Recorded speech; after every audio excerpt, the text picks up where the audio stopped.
So I'm here early today for a doctor's appointment. And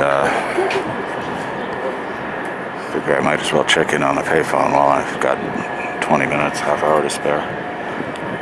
This is 7th Avenue near 58th Street, across from 200 Central Park South.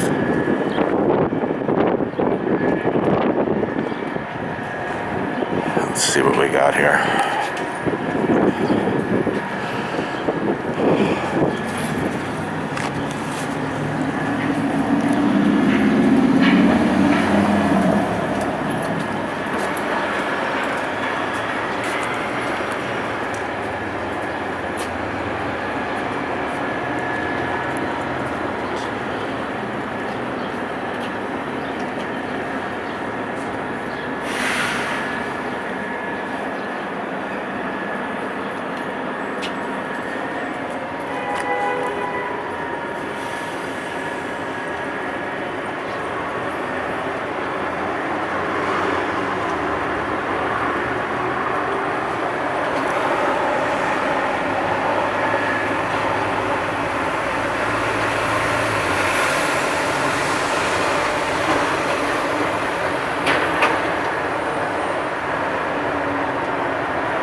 Locked shut. Had to pry it open or push very hard.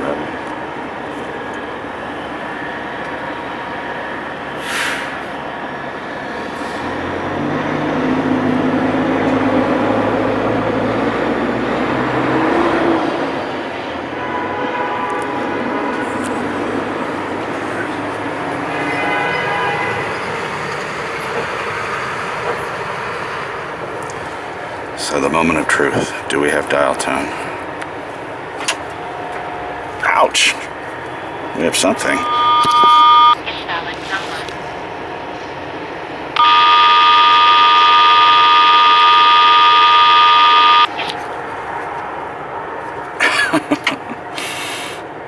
Try that again.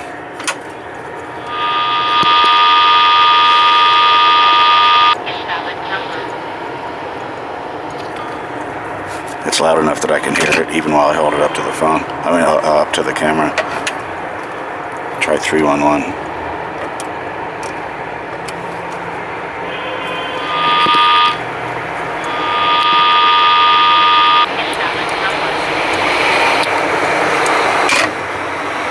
Well, that was exciting. This probably used to have a plaque that said, call the world, or 4 minutes worldwide, or something like that. Depends who used to own this one before City Bridge. Oh, it was Telebeam.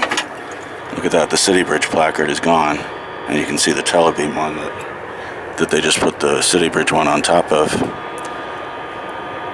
Telebeam is still in business. Their headquarters is actually in my neighborhood.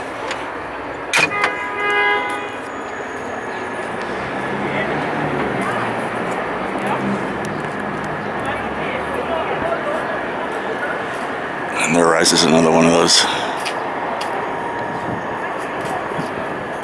reach to the skies skyscrapers that will remain mostly empty if it ever opens. Cool view though, with the clouds pouring past it.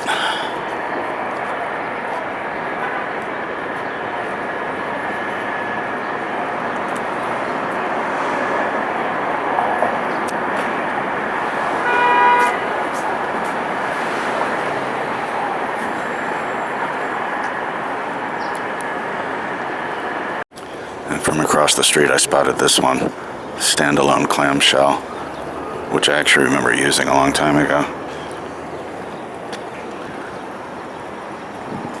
Got some sticker graffiti on this side, but does it have an actual phone in it? I don't even know anymore.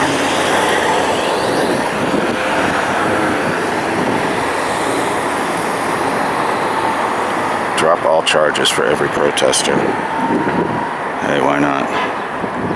It's no longer, they're no longer going to prosecute prostitution crimes in Manhattan. So why not drop all protesting charges and waive all student loans and, well, I don't know where I'm going with this. I'm not political at all. Oh, I think I can tell from the wire dangling here that we're not going to have a handset.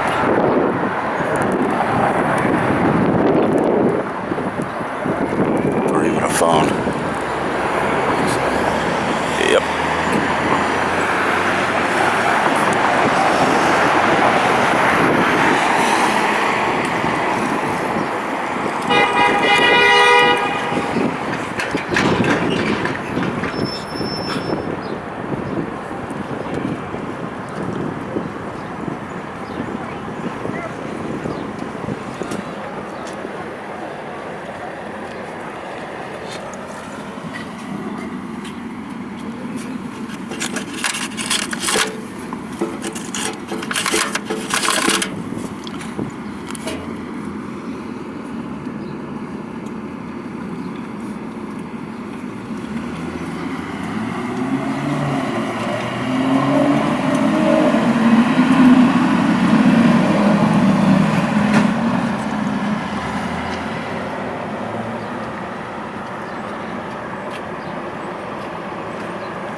I forgot to say this is Central Park South and 7th Avenue. At the Artisans Gate entrance to Central Park. It's just basically across the street from the previous one.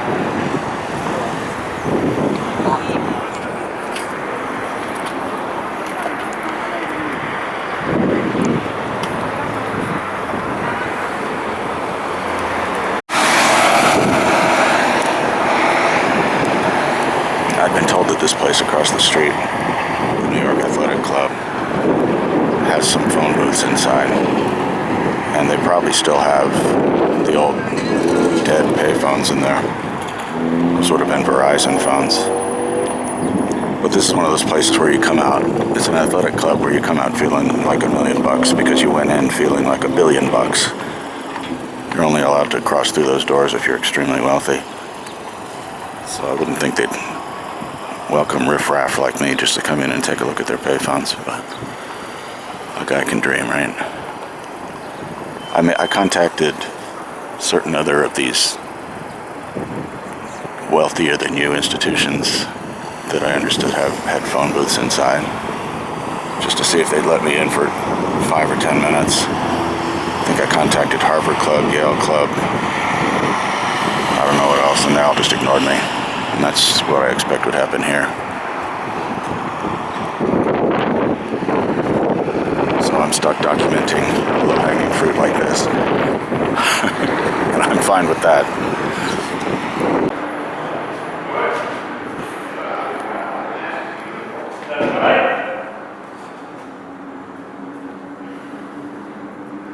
Look at that, it's a million me's. A million of me.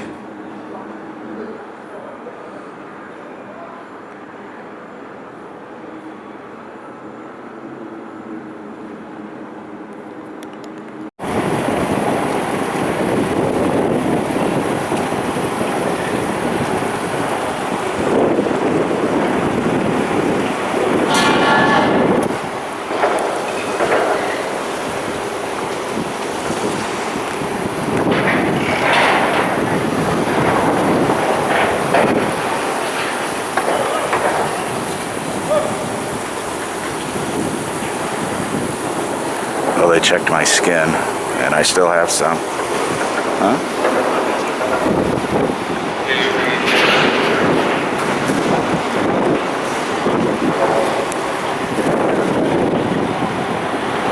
That was really lame. Just shooting a little bit of myself in a mirror at 220 Central Park South, and the dude rushes out to kick me out. I expect to get invoiced for my use of that mirror because it's a consumable resource. Mirrors are, you know. So they looked at my skin. I still have some. I might have a little outbreak of eczema, but that's easy to contain. I had rosacea long before face masks came along, but it's gotten a lot worse because of the face mask, and she says she's seen a lot of that. Face mask-knee, as a friend of mine called it. So I get to try some creams, but rosacea never goes away. The creams might contain it a little bit, but it never goes away. I already knew that. But these face masks have made it a lot worse. I even tried the fabric ones. It didn't seem to make any difference. It's because your face is in a sauna, and that exacerbates everything. Anyway, I don't really care what I look like. 9th Avenue and 56th Street. This is about as far back as I can get from these, so no wide angle view. These look okay. These look in decent shape, actually. Cosmetically, that is.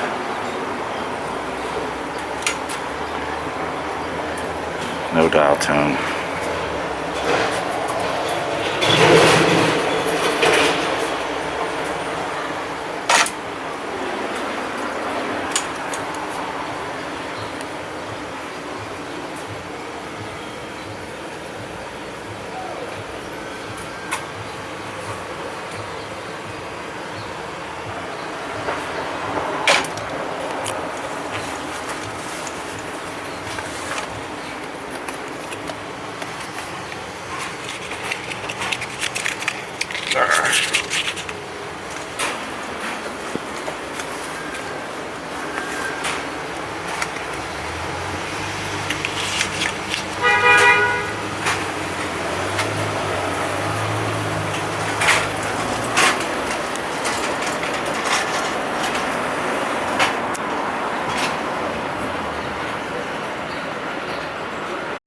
I don't think I'm even going to bother with the rest of 8th Avenue today. I'm just about certain it all looks like this. Yellow mats where the payphones used to be. And I don't think there's a single LinkNYC kiosk to replace any of these that they've taken away. Not that I'm complaining about a lack of LinkNYC machines.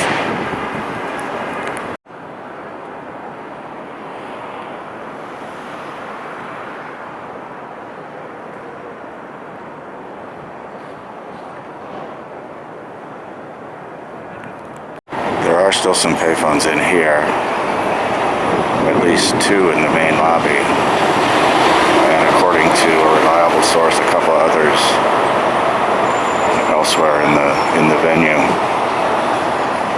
And you used to be able to see the lobby ones through the door, but they papered everything over.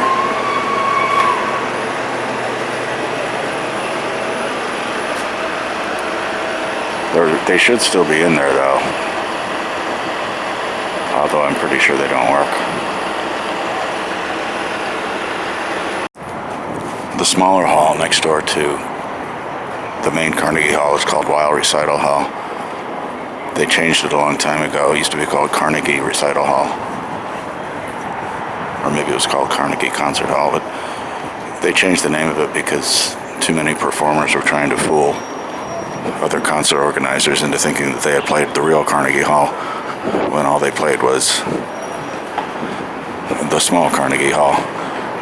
But that always reminds me of a roommate I had a long time ago who was a violinist and kind of a cut-up, but a good player and everything. And we were just talking about music and trying to get concerts and stuff.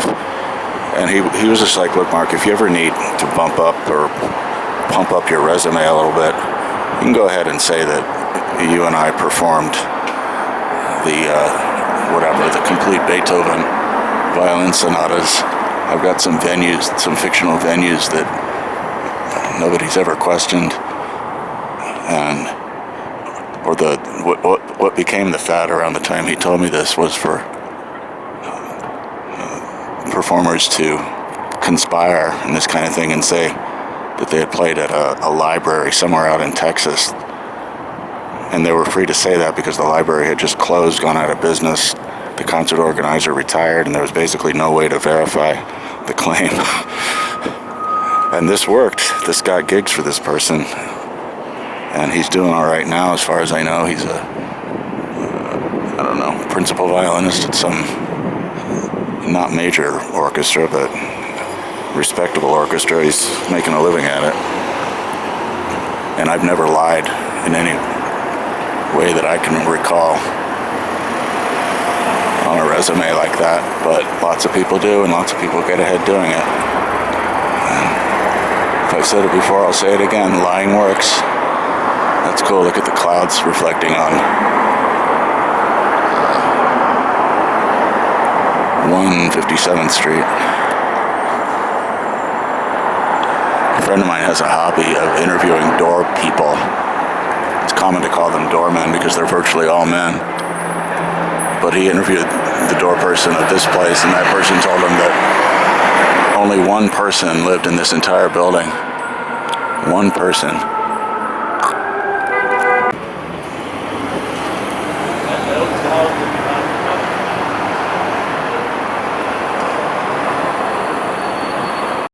I'm not as hung up on this as I might sound, and I'm not going to dwell on this any longer, but seriously, the dude at 220 Central Park South acted like I was stealing something. And imagine, I guess he's thinking, what if all the riff-raff start pouring in and make use of our mirrors? You know, that's a consumable resource. We'll go broke.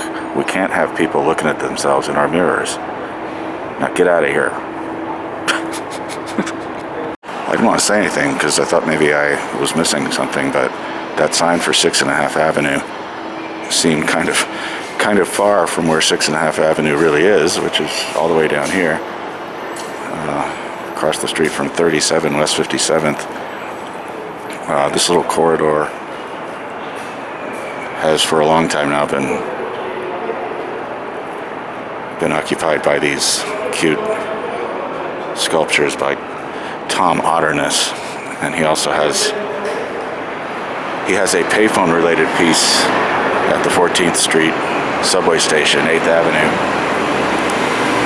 and a whole bunch of other stuff that around that particular station that is widely regarded as the most beloved of the subway art that's sponsored by the MTA. He also has a pretty substantive exhibit down at Rockefeller Park and numerous other places, I'm sure. But it all looks a little different when you learn that Tom Otterness murdered a dog in a stag film that he himself filmed. I mean, he filmed himself murdering a dog, shooting it in whatever part of its body, its head, I assume. And he's never denied it, never made any excuses for it, except that what he did was legal when he did it. And for all I know, maybe it still is, but in the 70s or 80s, whenever he did that, murdering dogs was not illegal in New York City or New York State. So take that for what you will. He never released or did anything with the film that he made. I think he said he destroyed it. So while not making excuses for what he did, he also, I think these days, only conducts interviews if under the agreement that the interviewer does not ask him about murdering a dog. And there remains this simmering outrage that in social media and other places, anytime his name comes up, it's going to be followed by somebody saying, that dude murdered a dog. And continues to get multi-million-dollar commissions, as I guess this one probably was. There's a little secret of 6.5 Avenue for you.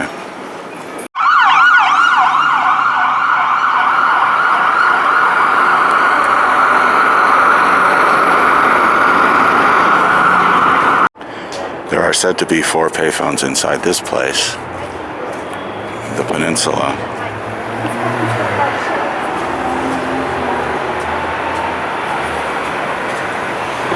And I know there to have been at least one as recently as February. I have some phone freak friends who have ways of verifying these things.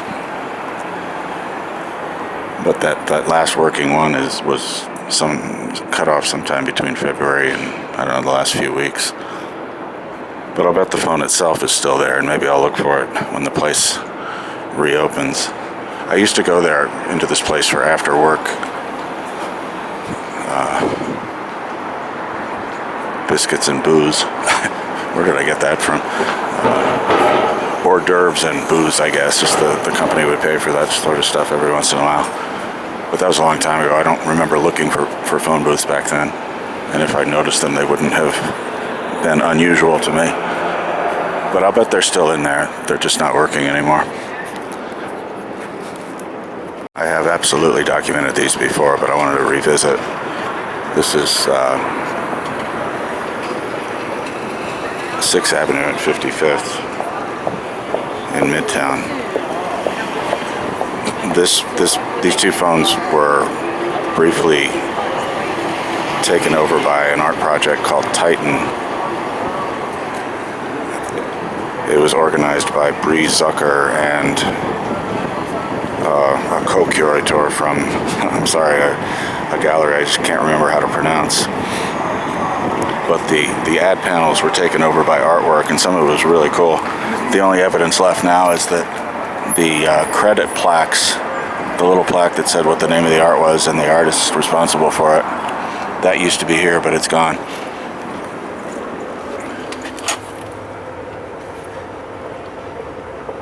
I already know none of these work. And God, who drinks that shit? Corona. I haven't seen one of these stickers in a long time. Not of this style, at least. Newtel in other parts of the country puts big, bright stickers on top of its phones that say, "This, yes, yes," with an exclamation point. "This payphone works." A long time ago, I used to see big yellow letter size stickers that said "This payphone does not work." I don't know who was behind that. Let's see if this sticker is accurate. Oh wow, it is. I did not expect that. We've got dial tone. Let's see. Let's see if 311 goes through. And the funny thing is, this. Well, maybe it was. Never mind.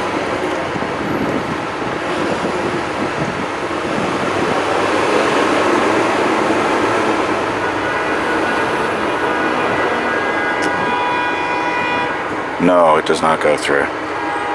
Get a weird busy signal. Listen.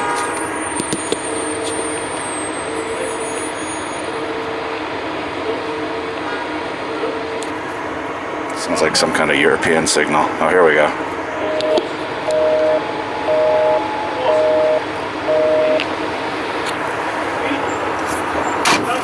That just goes to show what I've demonstrated many times around here, that having dial tone doesn't mean the phone works. So, I'm gonna do a public service here. Yeah.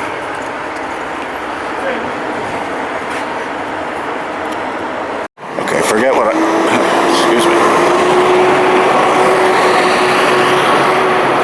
Forget what I said about that Ottoman passage having anything to do with 6.5 Avenue. I'm no tour guide, but I really am like only half awake these days. I've been fasting and just nothing but liquid food since Monday when I had a couple of my teeth pulled. And I had a slice of bacon today, but I should be ready for solid food again tomorrow. Anyway, 6.5 Avenue is not where I indicated it was. It starts on But I still don't understand why they put the sign where they did on 57th Street, but I'm not going to worry about it. We can't do a full tour because this stretch of 6.5 Avenue is closed. And let's see what the work permit says.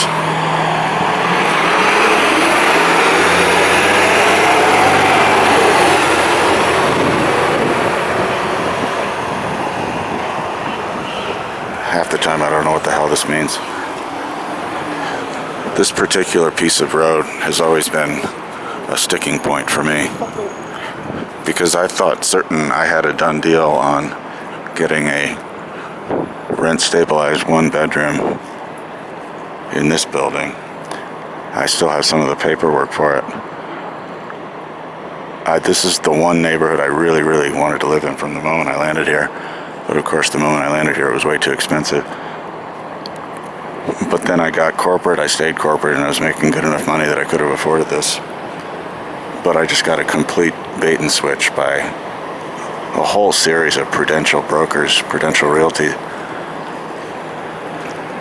who kept saying, yeah, we're going to get you in that place, but first we got to show you 14 other places. And it didn't take long for me to figure out what was going on. I just decided, look, if they're going to waste my time, I'm going to waste theirs in triplicate. So I went out and out with them night after night, looking at all these asshole apartments. I never even got inside the one here, which I don't think was ever available. But I guess I got vengeance the best way I could by wasting their time and enjoying it. I want to try this one other time just to be sure. 311 might not work, but maybe a coin call will. Oh, but now the dial tone is gone.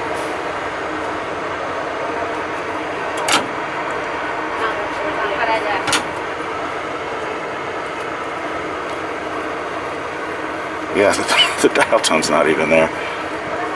Is this the same phone I was at? I think so.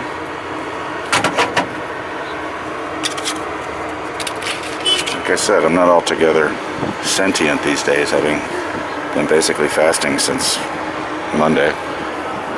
But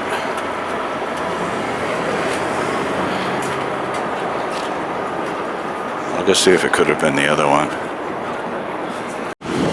I think maybe I didn't explain what 6.5 Avenue is. I'm maybe acting as if everybody knows. It's like an accidental street in between that connects 57th Street to Rockefeller Center. It is a string of public spaces or just open passageways between buildings. And at some point the city thought it would be cute to give it a street name because it's between 6th and 7th. And there's a baby grand piano sitting here. I always hate seeing that. The thing's probably been sitting there unused for over a year now. I mean, what I hate about pianos like this is they rarely get played. And if they're not here, at least they do get played here, but if they're not here, grand pianos tend to sit in the living rooms of the wealthy where nobody's allowed to touch them because it's furniture. It's a trophy piece of furniture, but if anybody plays it, that's like the last thing the wealthy have in mind when they buy these, a Grotrian or a Fazioli or something. Could go to so much better use in the hands of an actual musician, but they just molder away in living rooms.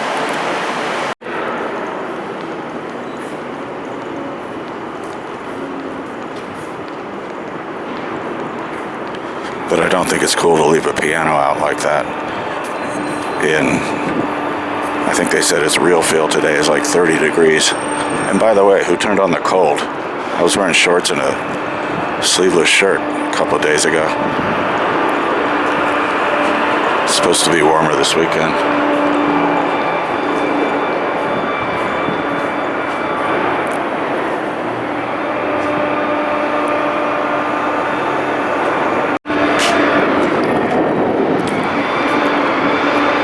So this is the end of 6.5 Avenue,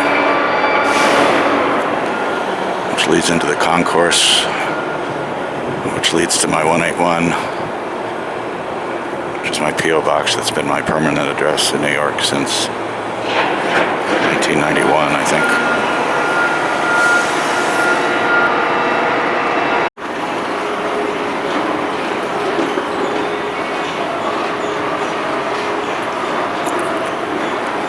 I also have not been drinking since, I guess, Monday. So between that and not eating solid food, my whole body is just begging for some normalcy, begging for some good solid food, begging for a cheeseburger, for Christ's sake. I haven't been down this route in a while, but at the end of this hallway, there used to be a row of like a dozen old phone booths, and they were there late. They were there until, it might have been 2001. And I guess I'm not getting there today. Well, I didn't expect that. I guess they leave this open for access to the gym.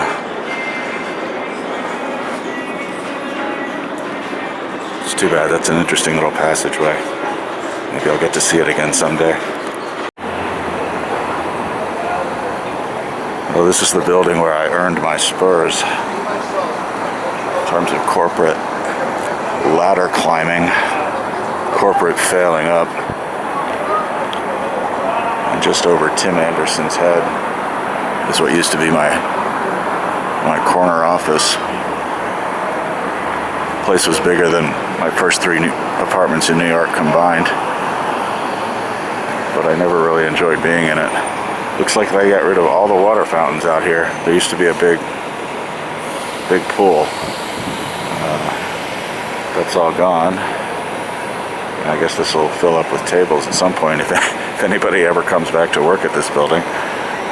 And I called it the Time Life building. It's not called that anymore. I don't think it has a name. It's just called 1271 6th Avenue. And I have all good memories of my time at Time Inc., but I wouldn't want to do it again. These fountains are all new, or new to me at least. And they got rid of William Crovello's cubed curve. You can look that up if you're interested. It was a sculpture that was out here for as long as I'd been in New York.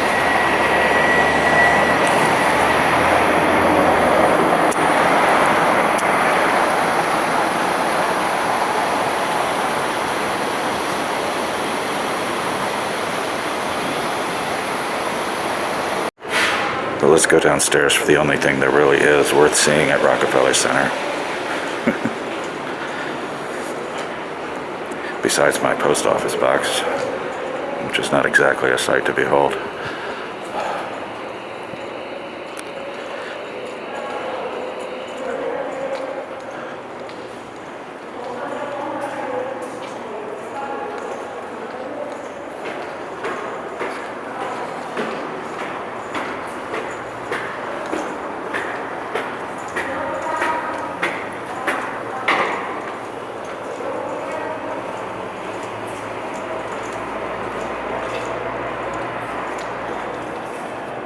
Can you see it? Can you see it in the distance?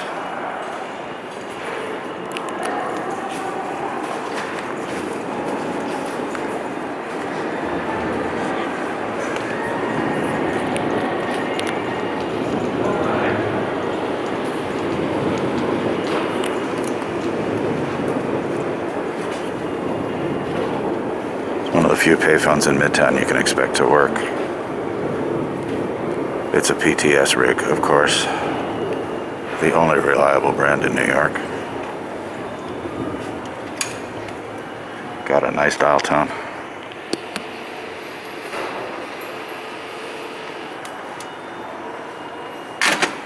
I'm not going to make a call because I trust PTS.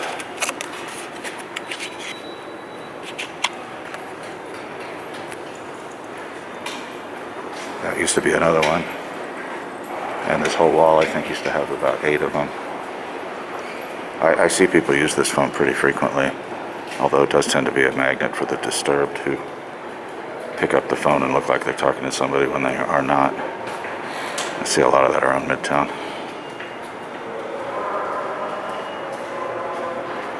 But now you know where to find a working payphone in Midtown. Your next best bet is Penn Station, where they have maybe at 10 or 12. They're also PTS, and they have a tech guy on site who checks in on them every day, so you can expect to find most of them working at any given moment.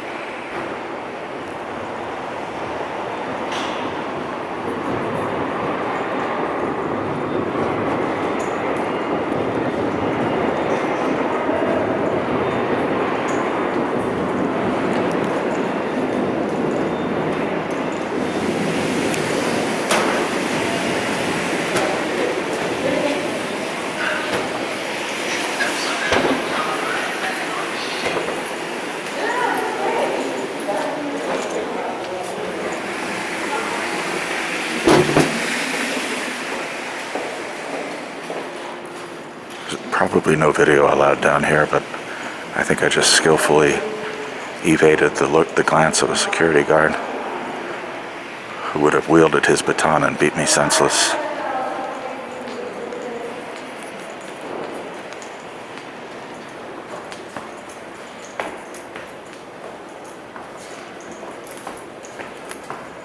There's somebody I know from that old BBS that I mention once in a while.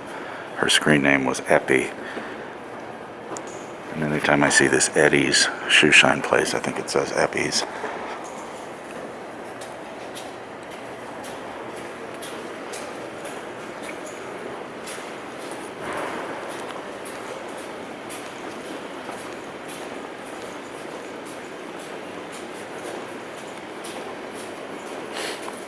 I forget if I pointed this out last time, but there's now a private pool room down here.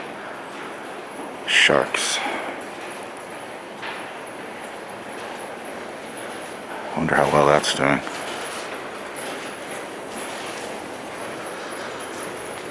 Well, this is a lot more people than I've seen here the last several times I've been down here on the Concourse.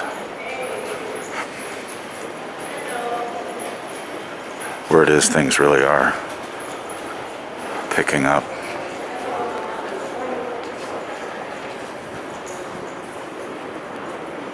Oh shit, I came this way and I shouldn't have. How could I forget? You can't get to the post office box this way. I have to go back outside, back upstairs. Oh, that's annoying. Old habits die hard. Let's see what we got. Oh, this looks important. You know, the last important thing I had sent here took over a month to arrive. And that shipped all the way from Brooklyn. Oh, actually, you know, this does look important.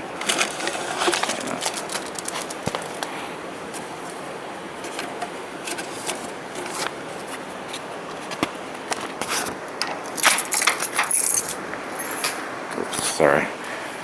Didn't mean to cover that. There's some alumni ship from my high school. And some alumni ship from my grade school. They never let you go, you know, you will get mail from these guys for the rest of your life.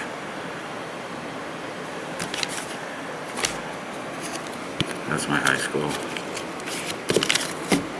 That's my grade school and my sister's high school.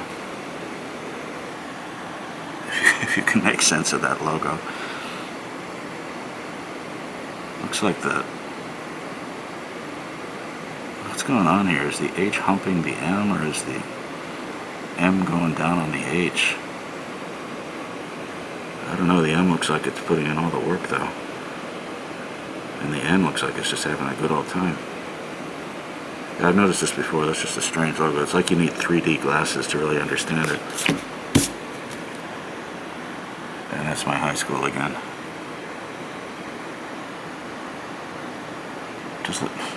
They must have rebuilt it if the school looks anything like that now.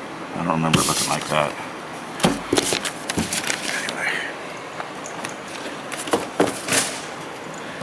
This actually looks like it might be important. Early in the pandemic, I got a random call from New York City Department of Health, and I answered a survey, a random survey. I mean, a whole bunch of survey questions about health and wellness, and they asked me, you know, just general stuff about my general health, and they asked the same questions of a bunch of people. I refused to answer some of them. I don't think they deserve to know when the last time I had anal was, which was never, by the way. But I got $5 for the time, and then I filled out an online survey and got $5 for that too. And next thing they said was they were going to send somebody out to my apartment to give me a test for the, what do you call it, when you've already had COVID and you get the, oh, you know the word I mean. I'm telling you, my brain is just crying out for sustenance right now. The word is on the tip of my tongue. Anyway, they're going to pay me $30 to send somebody out to my place to see if I have the, I was about to say embryo. Maybe I do have the embryo. Anyway, so I'll see what this is about later. Antibody is, of course, the word I was looking for. Like I said, between a slice of bacon being the only solid food since Monday and dropping alcohol altogether, my system is just crying out for mercy. This graffiti changed since last time I was here. There was a whole bunch of COVID prophecies last time, and there were even some sheets of paper and stuff, but now it's something about diamonds and titanium. We are close to the jewelry district, whatever that's worth. I don't touch these phones. I'm not like real, what do you call it, paranoid about urine. Oh God, this smells like piss. Even through the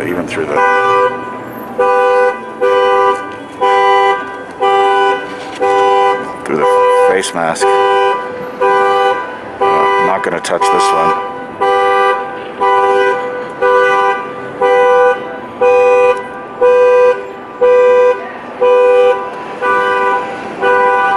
Don't you love it when a car alarm goes off and cops show up from everywhere?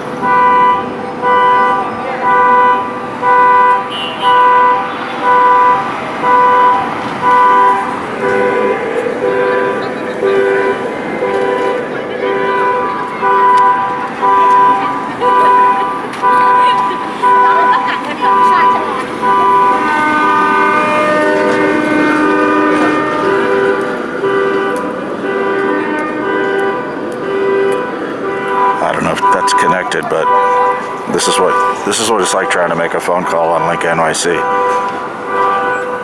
Impossible to hear above everyday street noise, not to mention fucking car alarms that won't shut up. Let me see if that's even audible.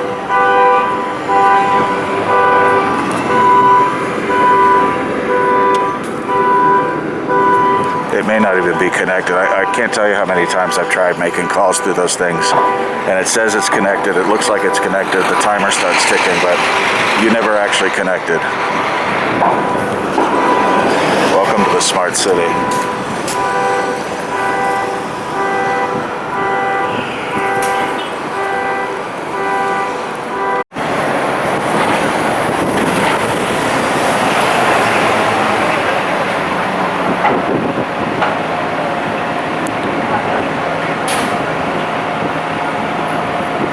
So let's go down to Grand Central.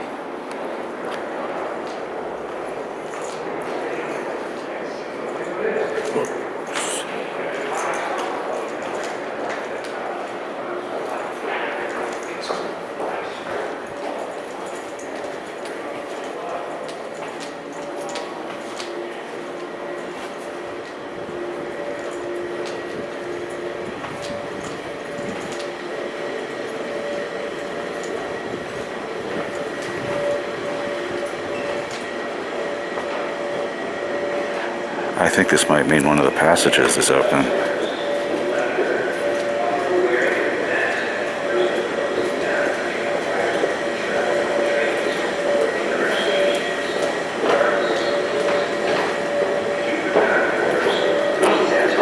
I don't think this has been open for a long time. Stay safe. Thank you for riding. I'm probably thinking of the other passages. I try to keep this place a mystery by not memorizing it.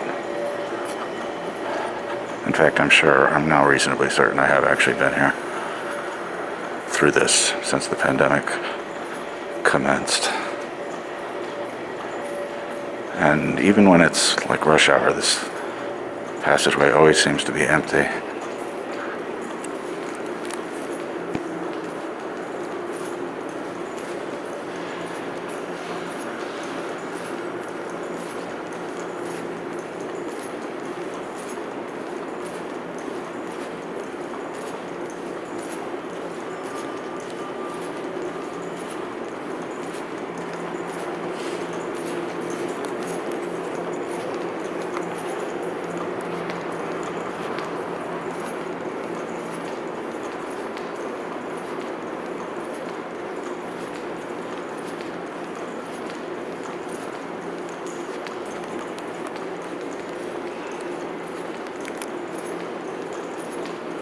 You can tell there's no traffic these days when all the advertising panels are empty.